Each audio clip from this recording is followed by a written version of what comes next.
juga katanya begitu tinggal di rumah mertua, Iya. suami juga udah mulai melakukan KDRT sama ibu, ya betul? Pada saat itu belum, Pak. Setelah saya hamil, mulailah banyak melarang.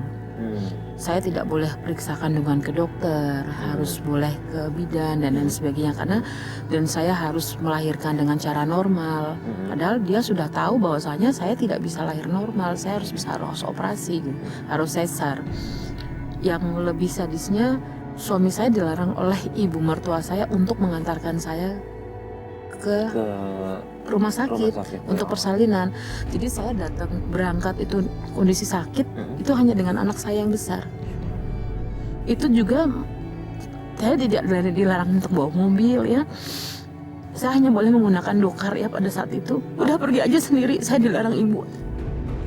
Mohon maaf saya nanya, ada nggak sih kepercayaan dari mereka yang mereka percaya untuk ibu nggak melakukan itu? Saya ada beberapa kasus juga kurang lebih seperti itu. Ada orang yang percaya dengan kepercayaan keyakinannya, tidak menggunakan yang ada hubungan dengan hal-hal yang modern gitu Pak Ustadz. Pokoknya kalau saya melawan, bahasa mereka adalah saya harus cerai. Ya, ini pilihan berat ya. Iya, jadi saya nggak mau gitu loh. Karena almarhum ibu saya pesan, apapun yang terjadi, kamu nggak boleh cerai. Jadi saya jalanin aja gitu loh. Baik, setelah ibu akhirnya bisa melahirkan, kemudian sikap mereka apakah? Enggak, saya pergi ke bidan dulu. Ke Karena bidan dulu. saya ikutin apa maunya mereka gitu loh.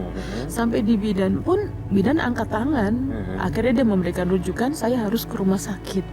Nah setelah di rumah sakit itulah, lahir, pulang ke rumah, saya harus diperbantukan dengan susu formula. Saya pesan kalau pulang nanti tolong belikan susu, karena saya nggak mungkin ninggalin bayi, saya bilang gitu. Nah disitulah mulai suami saya pulang sore jam 4 itu dia nggak bawa, alasan lupa. Saya izin, boleh nggak saya keluar, saya untuk beli susu, boleh silakan bawa mobil. Menjelang hari saya masih di toko, azan saya perjalanan pulang. Sampai di rumah saya langsung dimarah. Nah disitulah suami saya main KDRT. Di situ setelah saya pulang bawa belanjaan susu, suami saya, ibu mertua saya bilang, alasan beli susu padahal kamu ketemu laki-laki ya. Loh, saya bawa belanjaan gitu loh. Saya bawa ke kamar, suami saya ikutin kamar, terus suami saya nggak tahu diomongin apa di belakang sama kakak ipar saya. Tiba-tiba suami saya masuk dalam kamar, rambut saya ditarik, kepala saya dijelotin di rak-rak lemari. Si Popi kok gini hari belum pulang ya? Alamak, paling dia di luar sana lagi kegatelan.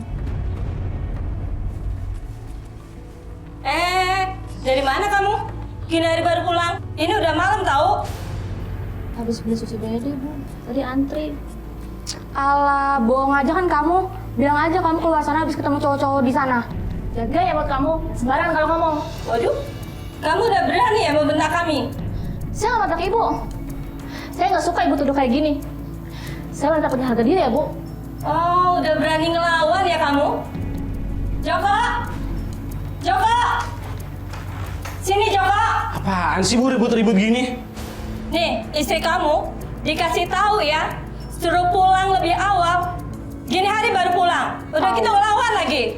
Dan ibu dibentak-bentak dengan kata-katanya yang kasar. Ibu nggak suka diperlakukan seperti ini. Apa-apaan sih kamu, Popi? Benar itu? Saya nggak bentak Ibu. Ibu bohong. Berani-beraninya kamu bilang ibu saya bohong. Alah, benar-benar nggak benar.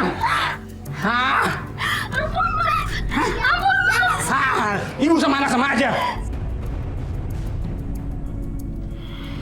Di depan anak saya kan kaget gitu loh.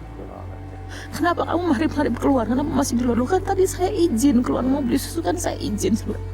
Terus ya harusnya marip di rumah lu kan tokonya antri. Nggak mungkin saya masuk duluan kan orang saya ikut antrian.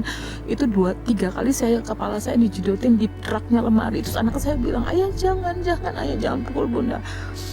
Itu anak saya masih 4 tahun loh. Nah itu ibu mertua sama kakak iparnya Dari luar tahu. dari luar teriak, hajaran wae kata Bagja gitu. Wah, maksudnya Terusin, ajar terus. iya, pukul aja. istri macam apa itu marip-marip di luar. Loh, kan saya kan izin gitu loh. Itu kepala saya tuh sempat memar ya karena jidat saya itu dipukul di antara rak lemari gitu loh.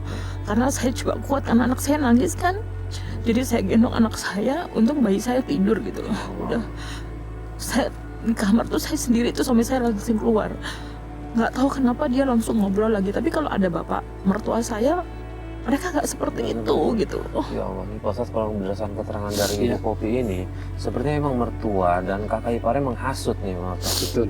Ini gimana nih hukumnya nih Pak Ustadz dalam Islam? Orang yang Ya hasut Allah. itu memang dasarnya adalah orang yang benci, Hmm. didasarkan iri dan dengki. Jadi saya mendengar cerita langsung Bu Popi ini, memang akar masalahnya di mertua putri. Hmm.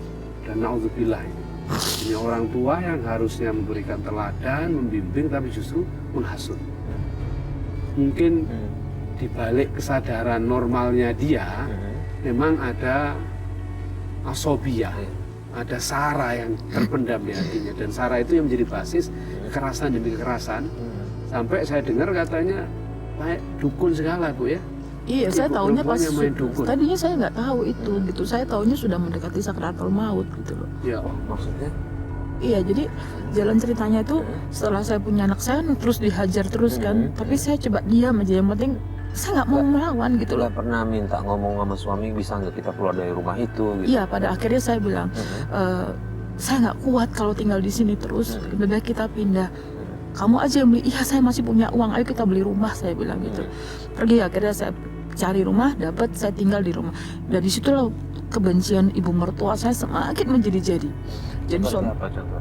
iya, saya dibilang perusak hubungan antara anak dan orang tua lah, dan macam-macam sekali. Tapi saya diam aja. Terus saya bilang, yang penting saya berbuat baik terus sama mertua saya. Sampai tinggal saya di rumah pribadi saya sendiri, itu suami saya nggak pernah pulang. Seminggu sekali pulang, kadang-kadang 10 hari sekali pulang. Tapi saya nggak marah gitu loh. Yang semakin hari kan saya punya usaha. Di rumah saya buka toko gitu. Terus suami saya juga, saya belikan mobil usaha. Saya kagetnya saya dengar cerita dari kakak iparnya saya. Jadi kakak ipar saya punya istri, bahwasanya suami saya udah dijodohin gitu loh. Tapi saya berusaha nggak marah gitu loh. Saya berusaha untuk tenang, malah saya panggil suami saya ke rumah. Ya, kalau memang ayah udah dijodohin, saya sebagai istri saya ikhlas kok diduakan. Saya sampai kalau memang itu pilihan terbaik buat ibumu, saya ikhlas. Ya. Saya sampai ngomong kayak gitu. Demi Allah saya tuh apa adanya ya. Saya bilang pokoknya semua demi anak lah, saya bilang gitu. Tapi jangan pisahkan saya dengan anak saya bilang. Terus, tapi suami saya nggak ngasih jawaban apa-apa, diem aja. Suami tadi tuh nggak pernah namanya, dulu tuh jangankan bersuara keras ya, nyenggol saya aja nggak pernah. Sangat halus. Tapi sekarang kok 180 derajat berubah gitu loh. Sampai saya izinkan dia menikah lagi gitu loh. Karena saya dengar berita itu gitu loh. tapi akhirnya menikah lagi apa enggak? Enggak menikah lagi. Terus akhirnya malah dituntut lagi 2 tahun berikutnya. Jadi selama 2 tahun saya punya anak itu terus aja diganggu saya. Yang akhirnya saya dituntut lagi dengan tuntutan yang sama, harus punya anak laki-laki. Jadi semua sebelumnya itu perempuan semua anak. Iya, anak saya yang satu kedua perempuan. Ini kan cobaan berat lagi buat saya kan. Iya. Aduh ya Allah Tuhanku, apalagi ini masalah apa Mertuanya lagi? tahu kelemahannya apa itu Iya, iya. terus gitu. Namanya orang iri tadi, Iya. yang ibu, memang dasarnya dari setan. Makanya saat kita dipengaruhi oleh sifat iri dan dengki, kita diminta memperbanyak membaca surat Al-Alaq. Qul a'udzu birabbil falaq min syarri ma khalaq wa min syarri ghasiqin idza waqab wa min syarri naffasati fil 'uqad wa min syarri hasidin idza hasad. Itu kalau kita baca khusyuk, insya Allah orang-orang yang iri itu tidak akan lagi berurusan sama kita karena urusannya sama Allah. Kita minta perlindungan kepada Allah. Orang-orang yang iri dengki jangan didekatkan kepada, jauhkan ya Allah. Kita berlindung kepada Allah dari syarri hasidin, buruknya orang iri, buruknya orang yang dengki. Jadi dia sudah dipengaruhi oleh syaitan, maka kita tidak mampu untuk menghadapinya kecuali atas bantuan dan pertolongan Allah. Bagaimana cara terbaiknya? Hanya tadi membaca Qul huwallahu ahad, Qul a'udzu birabbil falaq, Qul a'udzu birabbin nas habis salat. Minimal 3 kali. Kalau enggak ya sekali-sekali. Insya Allah dengan bantuan itu Allah akan berikan pertolongan kepada kita semua. Mungkin itu Bu Yoga.